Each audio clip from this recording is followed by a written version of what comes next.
Okay, so can everyone see my screen now? Yep. Perfect.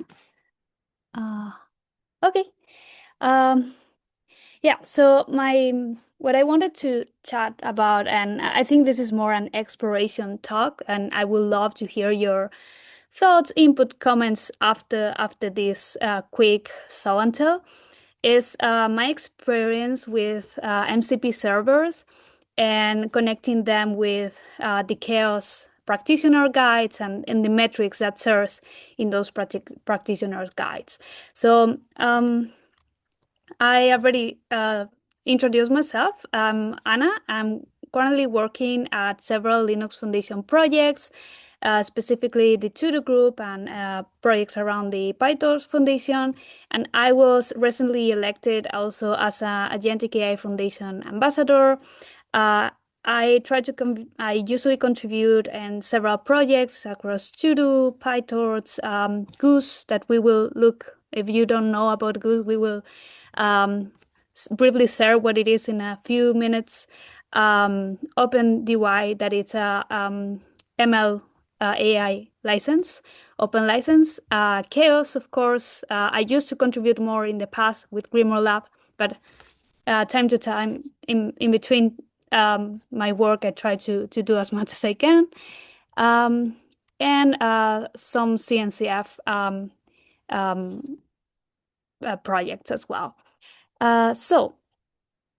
The context on why this experiment and this started to take shape on my mind was I've been collaborating and working a lot with open source program officers and people involved in the open source strategy and management within organizations. And many of them have these these advisory boards on the security health on many of those organizations. And because I'm also a project manager, I also really aware on how this ecosystem looks. And I started um, to work with MCP servers because I thought that was a really nice way to connect real, like, quality data and quality knowledge to a LLM. So the LLM is not on their own sharing random metrics that they consider they are good on terms of security. And I saw that MCP protocol, and more specifically creating MCP servers, was a really interesting connection and point of view to explore. So this experiment was to create a security risk assessment tool, really basic, powered by CHAOSS metrics. And this way they could evaluate, report, and set these guardrails for the LLM once any LLM that you might choose to have a fixed set of guardrails powered by CHAOSS. So I took the security practitioner guide. I think Don Foster and several other folks were the original creators of that. And I think it's great because it's condensed a lot of the CHAOSS metrics and knowledge into that guide and is super helpful. So in a nutshell, in this practitioner guide, they look into the OpenSSF security best practices and some specific metrics like the libyears, the release frequency. So I try to get inspired into that guide and started to work on several items. So it's true that I didn't like directly added the OpenSSF best practices in this specific MCP. I think it can be done, but it took a lot of time. It's really extensive. So instead of that, I you will see in a bit, I just choose to go through a API call on the GitHub security advisories for this to try to get the known vulnerabilities that eventually will be similar to the OpenSSF best practices, but just through OPI call and not other custom code that, for instance, if I want to implement the OpenSSF, will to be. So yeah, let me continue. So for those who are new to MCP, Model Context Protocol, and its architecture, in general terms, we can make use of three primitives that they have. So perhaps you have known that MCP connects tools, and that is the most popular thing. Like, oh yeah, MCP is to connect. You got clients and you get servers, and then you can build servers to connect tools to the LLM. And there are basically these functions that you can do an API call, or you can connect to a database, whatever, and you can also add hard code and do custom computation also as part of the tools. Like, for instance, if you want to create your own libyears, you can do that as well. I use Python, but any other programming language can work. But there's also resources and prompts. Based on my experience, I haven't heard for a lot of people that they knew that. So the resources you can give to that MCP servers a context. So you can give them specific URLs, like for instance, the CHAOSS Security Practitioner Guide, that then the MCP server takes and can give to the LLM. And also there are also prompts that are similar. It's not like skills works, but to get an initial point, I think is the best analogy, that you can get like the behavior in that MCP server.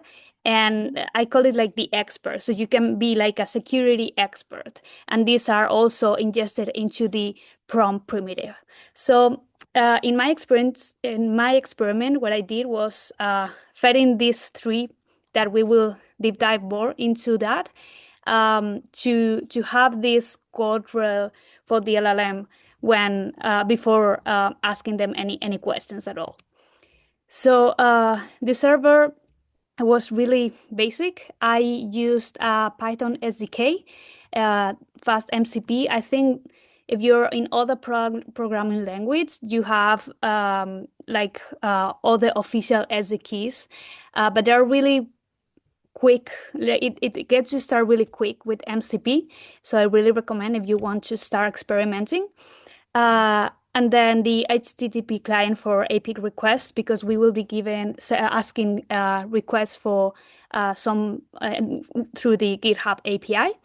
And then the data sources, the GitHub REST API, and also the PyP API, specifically for to get in the libyears metric, because the release date history, the GitHub REST API doesn't give that kind of data. So we also get it through the PyP API.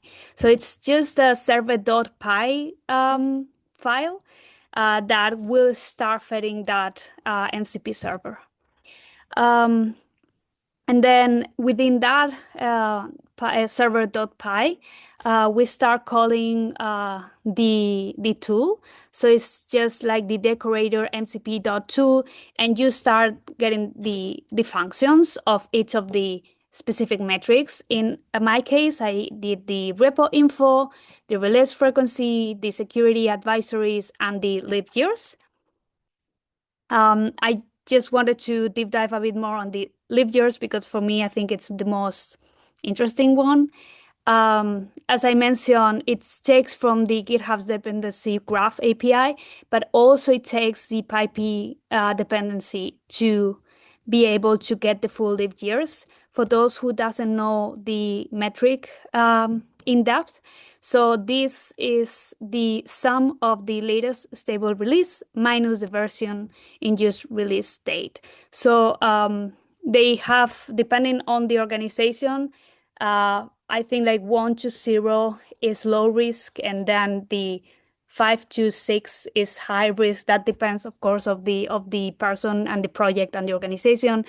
But I think there was some kind of study that introduced that higher life years is means higher security risk, which was quite interesting. I need to find that research, but I think it can give a nice overview on the status, at least in one specific piece. Then the second primitive, the resources, what I did was sharing the link to the URL to the CHAOSS security practitioner guide. And this is just like, again, the decorator mcp.resource, and you can customize your own URI. So this way, agents can discover and retrieve that information, even though you can reuse this, which is kind of cool. And finally, the prompts. So here is where you fed the MCP server with a soul, let's say, and you can get this expert guidance. And you can also, if you want to give them like a specific format on, I want you to display these using this markdown file, and this is where you can start adding that context and layout and style. And once you have that, you can start testing first in the MCP inspector. That is another tool from the MCP that lets you see what the LLM will see before you send it to LLM. So this is just simply how your server have and call and invokes the tool, and you can test, okay, in get repo info I can give a project on GitHub and the repo on GitHub, let's say CHAOSS Grimoire Lab, and you can run the tool and see, oh, is it working, is it no. It's nice to test. Instead of in a terminal, you can test it here on a local server. And it's nice as a way to debug if there are any issues with this MCP server at first. And then you can either test this with local inference if you have enough power in your laptop, or you can also put it on the cloud. I did one experiment and I put it on GitHub Spaces, for instance, and the tweak here is that if you are doing local, the transport that the MCP, the model context protocol uses is STDO, and if you're moving it to the cloud, it's streamable HTTP.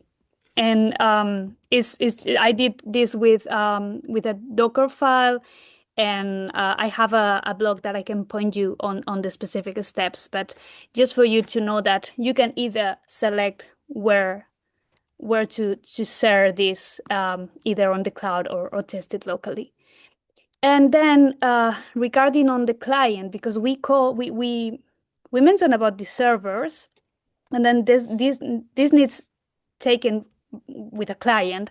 That can be the regular proprietary tools like Claude or or Codex or any famous tool or the one that I used was Goose, that is an open source AI agent.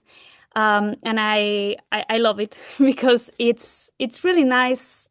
What I like is because you can decide which LLM to choose, and no matter the provider, right? Like if you are in Claude, you need to you need to take the LLMs of that Claude provides, and here you can test with Oyama open source on open LLMs, and you can test with ChatGPT. You can test with whatever provider you want. And lets you experiment, and is a local, like you install it locally in your computer. So if you want to do any specific things that is just private things and doesn't need to go outside your computer or outside your organization team, I think Goose is an excellent way because it's open source and it can give you that customization. So I use Goose as this client where my MCP service like plays around. And Yeah, well, and also another cool thing of Goose is that you can even go farther and just imagine instead of just using the chat to ask security advisories, and that gets data from the MCP server and the LLM, you can even create like a user interface of a chaos risk report as a live dashboard, and you can send it to people or to engineering teams or developers that might be wanted to have that. So it's also really cool. And also you can replicate like these specific chaos security metrics. Other thing that Goose have is are receipts that they can share publicly. And these are workflows as YAML. So you can take that workflow that I have been using and you don't need to do it from scratch. You can build it as a receipt and send it to your teams, your friends, even publicly share it in the receipt page with just a simple YAML file, which is also really good. So yeah, all summarizing all together. In short, so what it does is I I do the all the user experience with Goose, and Goose is the one that gets in contact with the server, with the MCP server, and the MCP server does the libyear computing and also the HTTP calls with the through the GitHub API and the PyP API. So they do the calls, they read the chaos guide resource, they apply the analyst prompt, and finally is through Goose interface that can be through the CLI that Goose has of the desktop view, depending on what you want to get. They start analyzing, calling these MCP server tools and resources, and provides a full analysis on any public project that is on GitHub based on the guardrails you have been given to them. And this raised to one of the questions that I wanted to bring to the group, and I have been also experimented, is what happens that when you have these guardrails, in my case was through MCP servers, and you put it to an LLM. I tested this with Goose local inference, and because I wanted to test locally, I don't have a really strong computer, and I was really frustrated. Like I cannot do local inference because my models are really stupid because I can only download the smallest models, and I tested this with two models. One was a bit bigger and the other one was smaller. And what surprised me is that the smaller model was able to run the whole analysis way better, and the other one, because it was still small, but my hardware wasn't able to handle it, so it stopped. It didn't even like answer well. They started to hallucinating because they weren't able to call the MCP tools and resources. But the other one, the smaller one, really did a really quite well job. And then when testing it on ChatGPT, just, hey, can you just give me this analysis? The results were quite low quality results compared to the experiments I did locally with a smaller model and the MCP and having that MCP custom thing with chaos knowledge. So here are some things that I'm starting to see, and I'm seeing in the ecosystem about a lot of talking about the harness and how it's starting to gain more attraction. Like, yes, the LLM is important, but if you have a really good harness that is everything around that surrounds and puts guardrails on that LLM, um, that can really make the difference. And especially when you have scarcity of resources, yeah, that for instance, you cannot afford a supercomputer or you have token limitations, whatever. I think that that can be a starting point of, oh, should we make bigger models, or should we put our efforts into strong agent harness? And then the other thing will be, and if the harness is a really good point, should the harness be open source?